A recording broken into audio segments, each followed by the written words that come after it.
May I come in sir? आइए।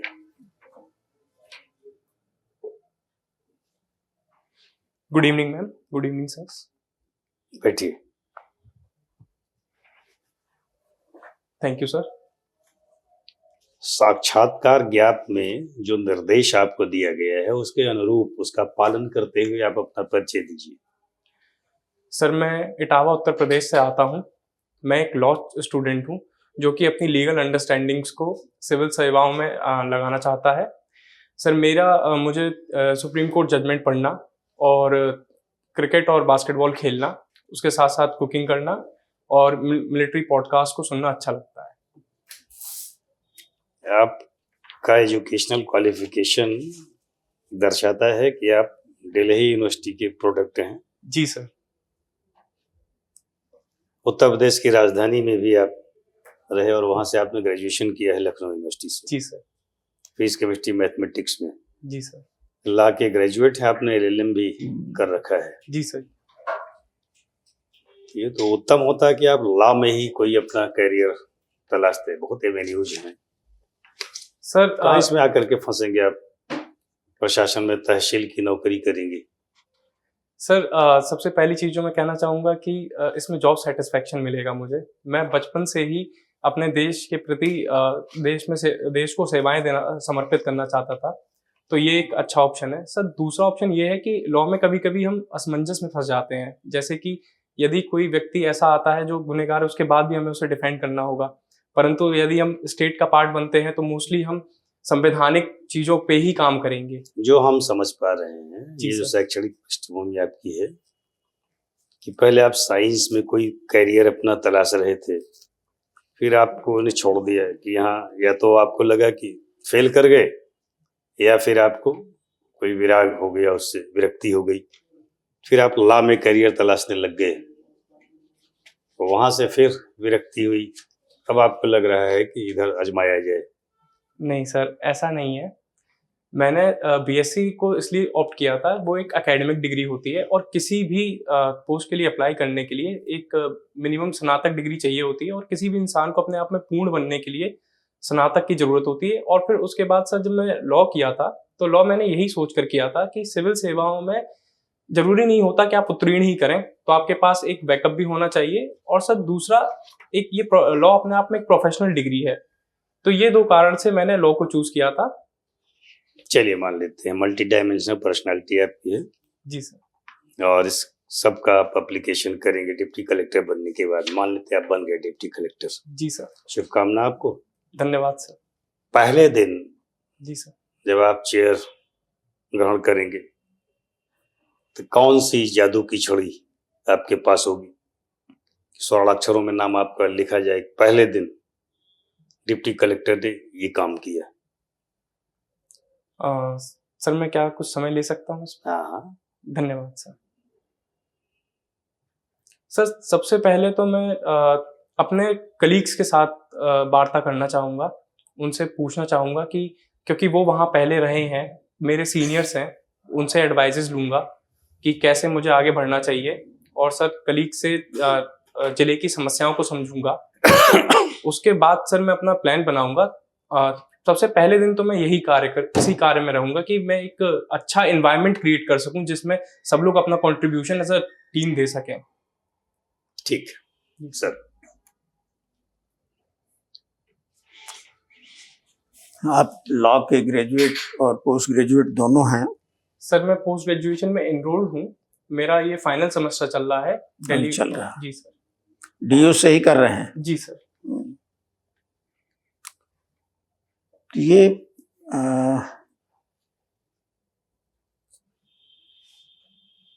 जो medieval edges में हिस्ट्री ऑफ लॉ तो पढ़ा होगा, लीगल हिस्ट्री जिसको कहा जाता है।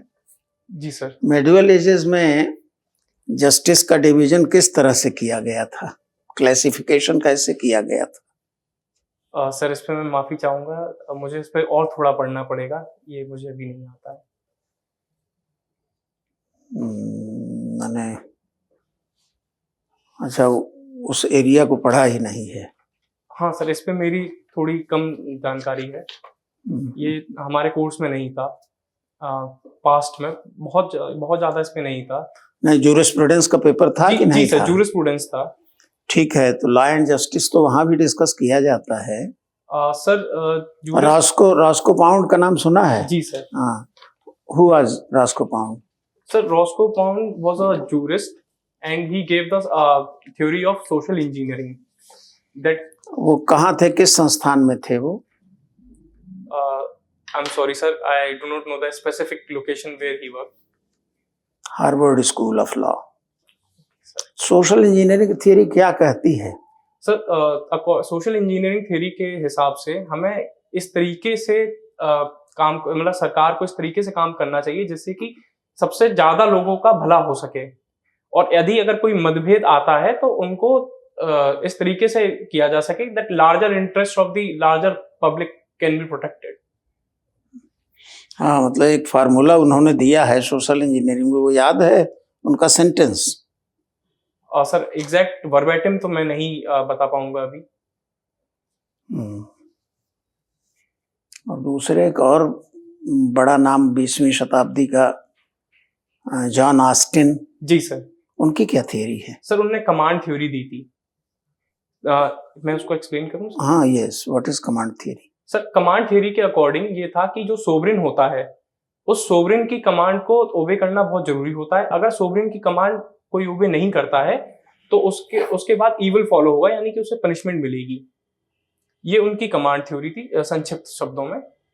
यदि आप चाहें तो मैं थोड़ा और इस पे विस्तार से बता। नहीं, आप विषय को समझ रहे हैं, शब्द अलग अलग हो सकते हैं। जी सर। जी कई जगह हमने दूसरे शब्दों में पढ़ा है इसको। सर मैं एक और तरीके से शायद ट्राई कर सकूं that there is always a sovereign and the sovereign is the state and that state gives the orders, positive laws, and those positive laws has to be obeyed by the subordinates, and if they don't follow then the evil will follow. हाँ, मतलब sovereignty is infinite and indivisible. जी sir. This is how he। ठीक है madam, sovereignty को ही आगे continue कर लेते हैं। जी मैम। सॉवरेनिटी की कौन सी थ्योरी से आप ज्यादा कन्विंस्ड है? मोनेस्टिक थ्योरी ऑफ सॉवरेनिटी और pluralistic theory of sovereignty? Ma'am मैं आपसे एक चीज पूछना चाहूंगा, क्या प्लूरलिस्टिक का मतलब? प्लूरलिस्ट और मोनेस्टिक। मोनेस्टिक मैम ये इंटरनेशनल लॉ के कॉन्टेक्स्ट का एकलवादी अवधारणा या बहुलवादी अवधारणा, किस अवधारणा से आप ज्यादा कन्विंस्ड है? Ma'am I am convinced more with the monastic theory. Why? Ma'am, because at the end it is the sovereign that he has to, the sovereign has to decide. In a democratic country? Ma'am, in a democratic country there is a system of governance where representatives are chosen, and those chosen representative exercise the sovereignty for these representative person or the public in large. In India, who is sovereign? Ma'am, in India we the people are sovereign. So is it pluralist concept or monistic concept? Ma'am, but if we see the exercise of the sovereignty, then we see that it is kind of monistic in nature, because there is a government, and that government in its own spheres is sovereign. But still, in government, it's not one man army show. No, ma'am, it is not a one man army show. Then it's a decentralization of power, right?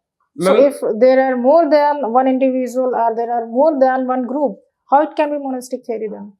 Ma'am, then we treat that group as a single entity. For example, let's say that whenever a government takes a decision, then the decision is of the government of India, where the government of India has its own hierarchy. There is cabinet minister. Tell me, according to modern theory, yes, ma'am, how many main essentials of a state? Ma'am, there are 4 essentials that I can recall. One is there has to be a sovereign, which has to be free from external. Give me the names only.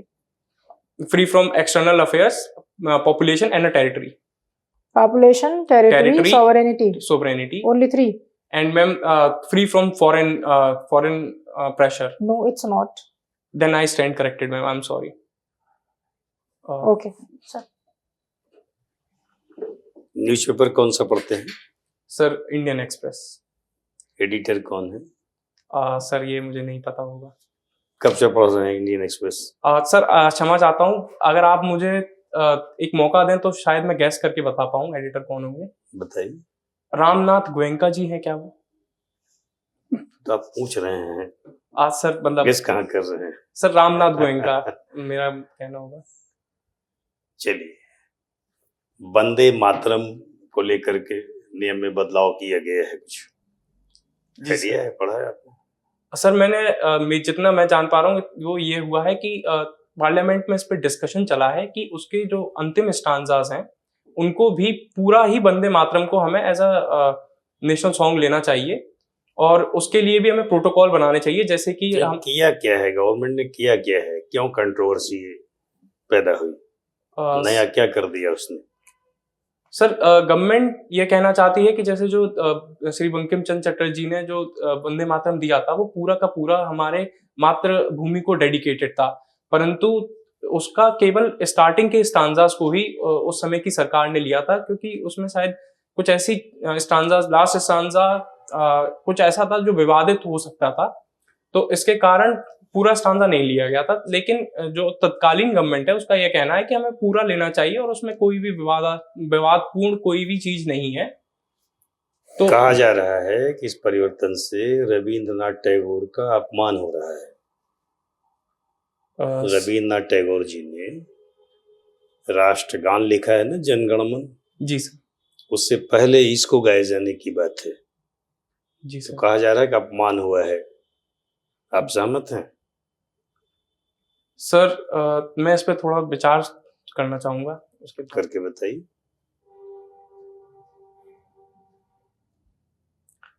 Sir मैं इस पे ये कहना चाहूंगा कि national song और national anthem दोनों का ही अपना एक महत्व होता है, परंतु जो हम स्टार्टिंग से जब इस देश की फाउंडेशन हुई थी तो तब से हम नेशनल एंथम को गाते आ रहे हैं, तो मुझे नहीं लगता कि अभी कोई ऐसी जरूरत है जिससे कि हमें नेशनल सॉन्ग को नेशनल एंथम से पहले प्रायोरिटी देनी चाहिए। एक हिस्टोरिकल रीजन हुआ सर। दूसरा रीजन ये है कि नेशनल एंथम जो होता है वो छोटा होता है और नेशनल सॉन्ग जो होता है वो बड़ा होता है, तो नेशनल एंथम को थोड़ा पहले प्रायोरिटी दे सकते हैं कि वो जल्दी खत्म हो जाएगा और लोगों को आ भी जाएगा और लोग अभी तक जानते भी हैं। और सर तीसरा रीजन ये है कि जैसे जनगण मन अब केवल एक बंगाली भाषा का नहीं रह गया है, वो उसमें पूरी भारतीयता आ गई है, परंतु नेशनल सॉन्ग में अभी बंगाली शब्द हैं जितना कि अभी हमारे देश के लोग नहीं जानते। सवाल तो यही, जरूरत क्या थी? जनगण मन तो चल ही रहा था।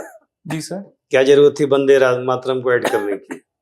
सर वंदे मातरम को एक कारण यह हो सकता है कि लोग बाग कम इससे फेमिलियर हैं, जैसे कि कोई भी मतलब बहुत कम ही लोग हैं जो उसको पूरा गा सकते हैं जो हमारा नेशनल सॉन्ग है। चलिए, SIR पर आपका क्या दृष्टिकोण है? सर SIR एक स्टैट्यूटरी एक्सरसाइज है जो इलेक्शन कमीशन ऑफ इंडिया करती है और ये समय समय पे होती रहनी चाहिए, जिससे कि जो वोटर्स की जैसे गोस्ट वोटर्स होते हैं जो उसमें त्रुटि होती है वोटर सूची में वो सही हो जाएगी। हाँ। परंतु इसमें कुछ कंसर्न्स हैं। पार्टियां जो विरोध कर रही हैं। जी सर। आप तो वही बोल रहे हैं जो गवर्नमेंट का स्टैंड है। नहीं सर, मैं यदि आप मुझे मौका दें तो मैं अपनी बात पूरी करूं। हाँ, पूरी करिए। सर इसमें कुछ कंसर्न्स भी हैं। इसमें कंसर्न्स ये हैं कि जो इस समय SIR कराया जा रहा है उसमें पुरानी जो सूची है उसकी सैंक्टिटी पे क्वेश्चन कर दिया गया है और दूसरा आधार जैसे और भी जो आइडेंटिटी प्रूफ हैं उनको नहीं लिया जा रहा है, तो इसकी वजह से इंक्लूजन प्रॉब्लम्स आ रही हैं। तो इस पे विपक्षी लोगों ने और कुछ एक्सपर्ट्स ने इस पे क्वेश्चन उठाया है, तथा दूसरा बिंदु उन्होंने ये उठाया है कि इसको इतना जल्दी कराने की क्या जरूरत है, क्योंकि हमारा देश एक बहुत बड़ा देश है, बहुत बड़ी जनसंख्या है हमारी, तो इतनी जल्दी इस एक्सरसाइज को कराने से त्रुटियां हो सकती हैं। आप अगर देख पा रहे हैं इसमें कोई दोष, तो कोई एक दोष बता दीजिए SIR का। मैं कोई दो दोष बताने हैं मुझे सर। इसके दो दोष ये हो सकते हैं। पहला तो यह है कि ये बहुत जल्दी ही कराया जा रहा है, जैसे कि इलेक्शन सर पे हैं और फिर जल्दबाजी में गलतियां हो जाती हैं। दूसरा सर, जैसे माननीय सर्वोच्च न्यायालय ने भी कहा है कि SIR कराते समय जैसे कि आधार कार्ड को नहीं माना गया था एज अ वैलिड प्रूफ, तो बहुत सारे लोग हैं जो मार्जिनलाइज सेक्शन से होते हैं, तो उनके पास एक आधार ही होता है प्रूफ ऑफ आइडेंटिटी। ये है एक। चलिए, एक अंतिम सवाल बता दीजिए, ट्रम्प को ग्रीनलैंड क्यों चाहिए?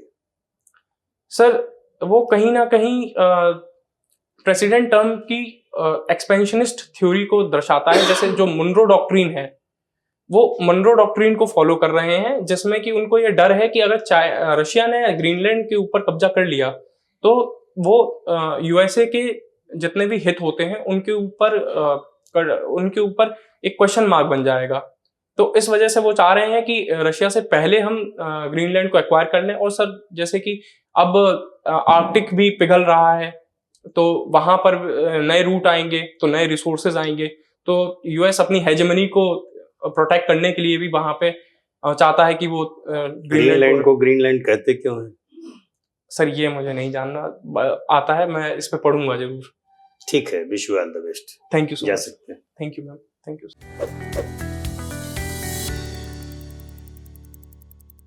कैसा महसूस कर रहे हैं? सर अभी तो सही महसूस कर रहा हूँ। कैसा हुआ इंटरव्यू आपका? सर ठीक था, परंतु अभी मुझे अपनी नॉलेज को थोड़ा ब्रश अप करना होगा। कितना अंक देंगे अपने आप को आप आज के परफॉर्मेंस के आधार पर? Sir I would give myself as average rating, I say. Marks बताइए ना। सर कितने में से? कितने का इंटरव्यू होता है? 100 नंबर का। हाँ, सर 55 नंबर। नहीं ऐसा नहीं। जी सर।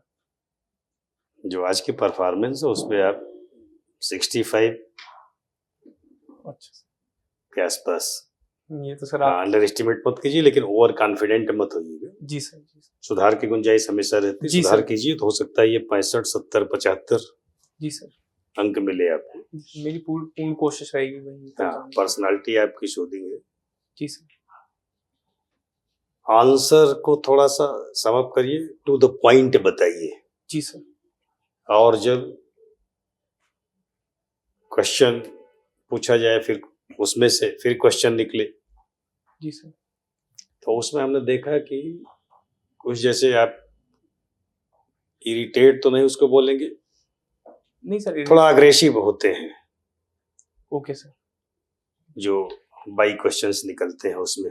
जी सर, जी। उस पर थोड़ा कंट्रोल कीजिए। Okay sir. बस सीधा सा टू द पॉइंट जो भी पूछा जाए उसमें 2-3 पॉइंट में समअप कर दीजिए आंसर को, जी सर। तो और अच्छा हो जाएगा। और ये जो आपने सिटिंग पोस्चर में हथेली जो आपने घुटने पर रखी, थोड़ा घुटने से पहले कीजिए। अच्छा, ओके सर। पहले करेंगे तो और स्ट्रेट हो जाएंगे, थोड़ा आपकी लंबाई वगैरह और दिखेगी बढ़िया। जी सर। थोड़ा और सीधे होइए।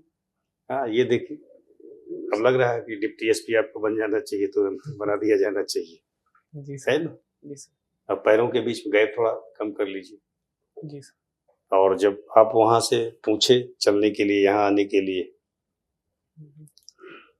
तो पूछते समय भी अगर बोर्ड की नजर है तो लगे कि आप ईगरली आना चाहते हैं, तो जी उसका सर। तरीका है दायां पैर थोड़ा सा आगे रहे, जी सर।